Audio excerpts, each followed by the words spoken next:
এখন বক্তব্য রাখবেন পাহারা গণতান্ত্রিক যুব ঐক্য মহাজোটের সম্মানিত পৃষ্ঠপোষক লায়ন আলহাজ M A Rashid Shah Samrat, chairman Makka group, president flight expert, সাবেক মহাসচিব হাব, সাবেক lions governor council chairman, lions club international Bangladesh, পরিচালক Dhaka chamber of commerce industries.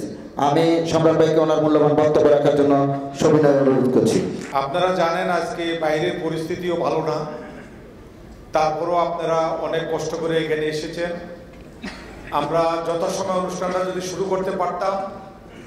আপনারা জানেন যুব মহাজোট সবাই একটু গান বাজনা শুনতে চায়, যদিও আমি হজ থেকে আসছি, আমি এটার থেকে একটু দূরে থাকতে চেয়েছিলাম, কিন্তু আমাদের একজন মুক্তিযোদ্ধা ভাই বলল যে আপনি চোখ বন্ধ করে থাকবেন, যুবকরা একটু দেখুক না, তাদের ব্যবসা বাণিজ্য নাই, সবাই তো সিন্ডিকেট হায়ান। কালকে একজন বললো এর হলো হায়ান মানে মানুষের পর্যায়ে পড়ে না। সেটা আপনারা দেখেন এই সংগঠনের প্রতি ভালোবাসা। আজকে কিন্তু দাতু এবাদত ফ্রান্স থেকে এয়ারপোর্ট থেকে নামে এখানে চলে আসছে, মোস্তফা মাহমুদ মালয়েশিয়া থেকে আসছেন। তা আপনি বলেন যতই আমাদের রাস্তার পরিস্থিতি খারাপ হোক, আমরা কি এখানে না এসে পারতাম? আমাদের মরণ কামড় দিয়েছে আমাদের এই ভাইরা, যেটা মোস্তফা মাহমুদ বলেছেন, আমি আসলে না লেখা না থাকলে আমি পারি না, উনি বলেছেন মরা বাঁচার লড়াই। এই মরা বাঁচার লড়াইতে আমরা পিছপা হইতে পারি না। 14ই সেপ্টেম্বর হলো আমাদের নির্বাচন বোর্ড। আপনারা বলেন সর্বোচ্চ গ্রহণযোগ্য অভিজ্ঞ সিনিয়র ব্যক্তিবর্গরা নির্বাচন বোর্ডের দায়িত্ব পায়, আপিল বোর্ড পায়। আপনারা কি এটাতে সন্তুষ্ট? তাহলে বলেন আমাদের যারা আমাদের ইলেক্টেড তারা কি আমাদেরকে নিয়ে খেলাধুলা শুরু করছে? আমরা কি এত অনভিজ্ঞ? আমাদের কি এই বুঝার শক্তি নাই? আমি মনে করি ভোট আমানত।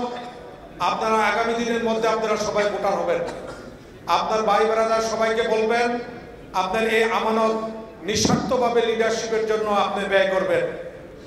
এই ভাইরা আমাদের ব্যর্থ হয়েছে।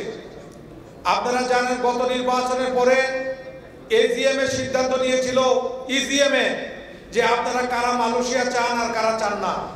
আমি সেখানেও বক্তব্য রেখেছিলাম, আপনারাও রেখেছিলেন যে আমরা সিন্ডিকেট সবার জন্য ওপেন মার্কেট চাই। তো সেটা পাশ হয়েছিল, বাইরা কি সেটা রাখতে পারছে? তাহলে এই টিম ওয়ার্কে বাইরে দিয়ে কি হবে আমাদের? যেখানে আমাদের একজন বলে 72 আওয়ার্সের মধ্যে বাইরে নেতৃবৃন্দকে কিনা যায়, তাহলে এই বাইরে দিয়ে আমরা কি করব? আমরা মনে করি আপনাদের বক্তব্যের মধ্যে আসছে ব্যর্থ হয়েছে বাইরা। গত এজিএমে আমরা দেখলাম কি আমাদের একজন সিনিয়র ভাইকে এরকম দিয়ে আঘাত করা হয়েছে। আমরা চাই না আমাদের মধ্যে বিভেদ থাকুক, কেস কাবিরাজি চলছে, এগুলা উদ্যোগ করা হোক এবং যারা এগুলা করছে তারা মাপ চাক, বাইরে এগুলা সমাধান করো। আমরা আর মিডিয়ার কাছে মানুষের কাছে অসম্মানিত হইতে চাই না। আপনারা জানেন গতবার হাইস্ট ভোট পেয়েছিল 506 ভোট, যিনি ফার্স্ট হয়েছে, আর সিন্ডিকেটের পক্ষের লোক পাইছিল 26 নম্বরে মাত্র 435 ভোট পায় পাস করছে। এই যে আমাদের এইবার কিন্তু সেটা হবে না। আমরা চাই মানুষ, আপনারা যারা ব্যবসা করেন আপনারা ভুল করেন নাই, কিন্তু আমরা যাদেরকে পাঠাইছি সংসদে তারা আমাদেরকে ভুল করছে, আমাদেরকে প্রতারিত করেছে। এবং রাসূল সাল্লাল্লাহু আলাইহি সাল্লামের হাদিস আছে, আদর্শ ব্যবসায়ীরা আমার সাথে ব্যস্ত থাকবে, কিন্তু যারা মজুদদার প্রতারণা করে তারা না, তারা থাকবে কোথায়? জাহান্নামে।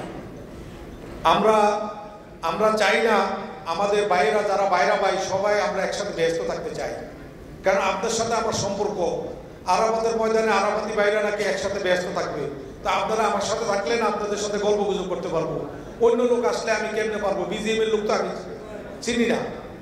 আমি বিজিএম এর কথা বলি, আজকে বলা হয়েছে রিমিটেন্সের দিক দিয়ে বিজিএমই হাইস্ট।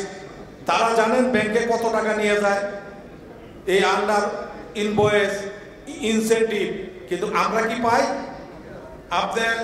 আপনি যদি দেখেন গত পত্রিকাতে আসছে জুলাই 23 থেকে জুন পর্যন্ত 24,000 ইউএসডি কোটি টাকা আমাদের এই প্রবাসী ভাইরা পাঠাইছে, এবং গত বছর প্রবাসী আয় বাড়ছে 11%।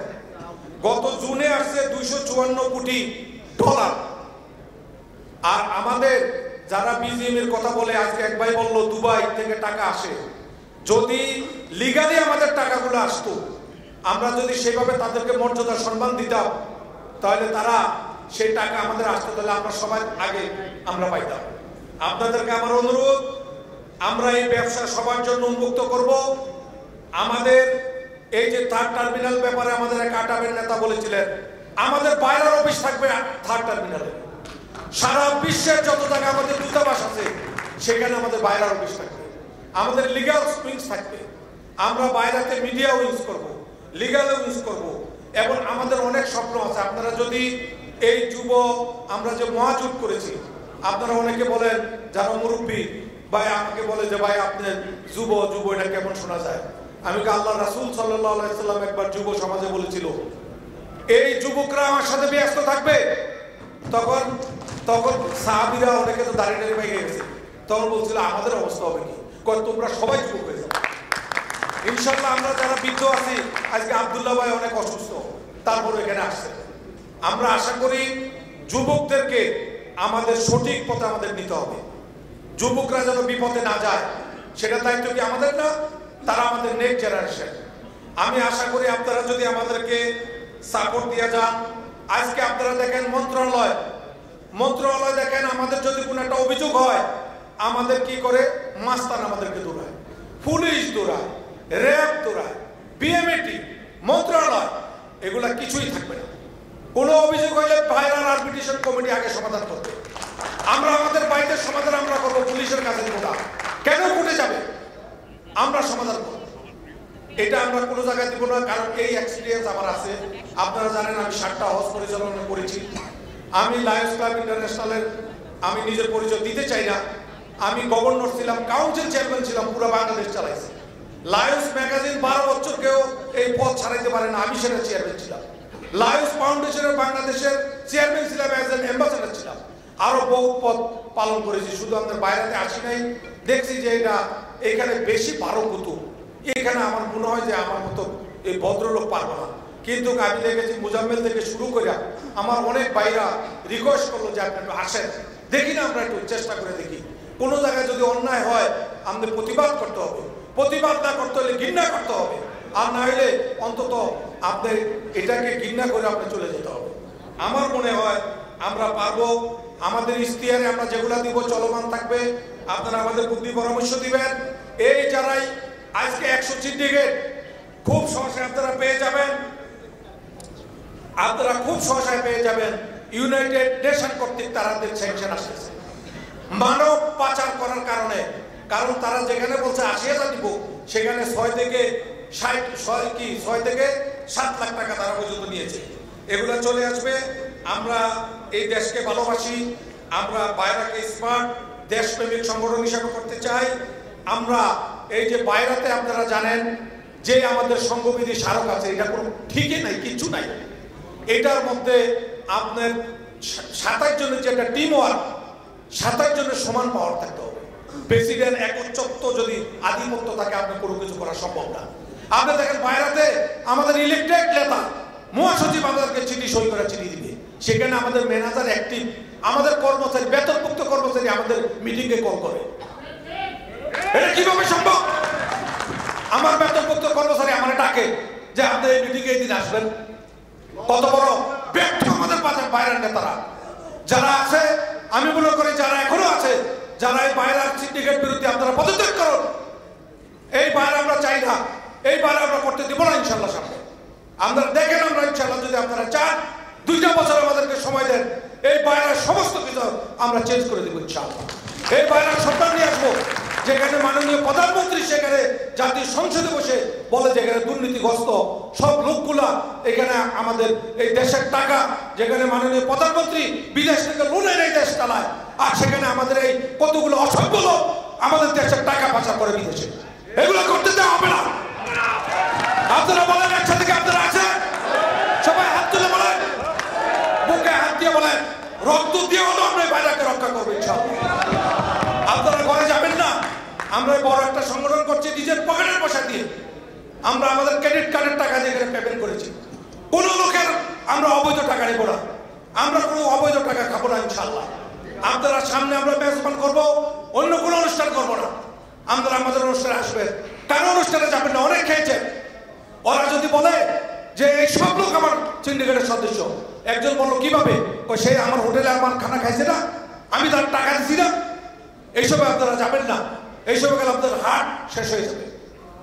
আমি মনে করি আপনাদের অনেক বক্তব্য ছিল। আমরা ইনশাল্লাহ আমরা এই বারাকে রক্ষা করার জন্য আমাদের গত বাইরাতে আমরা আমাদের মেম্বারটা এজিএমে আমাদেরকে মারামারি করা হয়, নিন্দা জানাচ্ছি। আমরা এখানে দাওয়াত দিয়ে যে আপনারা আমাদেরকে মারার জন্য করেন, আমাদের আংটি চুরি হয়ে যায়, সোনার আংটি, আমাদের পকেট বাইর হয়, আপনি নিরাপত্তা দিতে পারেন না। এরকম বাইরে আপনি কিভাবে আপনারা চালাবেন?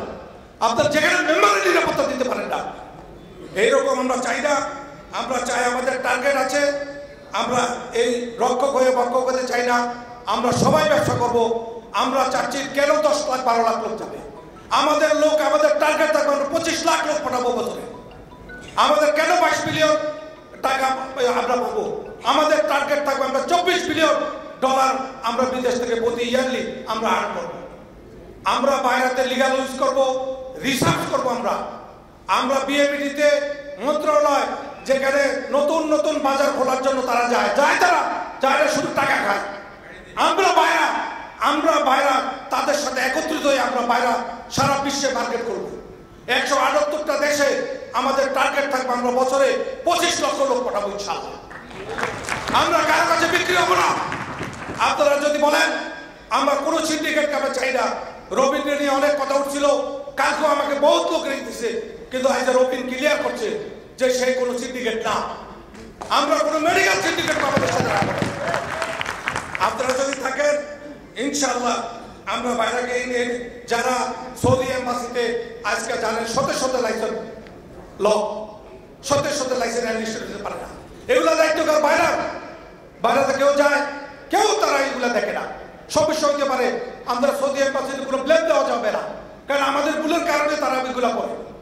আমরা তাদের সাথে বসবো, আমরা আমাদের মিটিং রাখবো, জয়েন্টলি আমাদের বিভিন্ন মিনিস্ট্রি আমাদের সাথে থাকবে, ফরেন মিনিস্টার আমাদের মিটিংয়ে থাকবে, সমস্ত দূতাবাসের রাষ্ট্রদূতরা আমাদের কাছে থাকবে।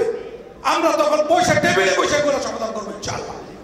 আপনারা 2টা বছর দেখেন, ইনশাআল্লাহ আমি ওয়াদা দিচ্ছি, যদি কাজ করতে না পারি আমি ছেড়ে দিব আপনাদের সামনে।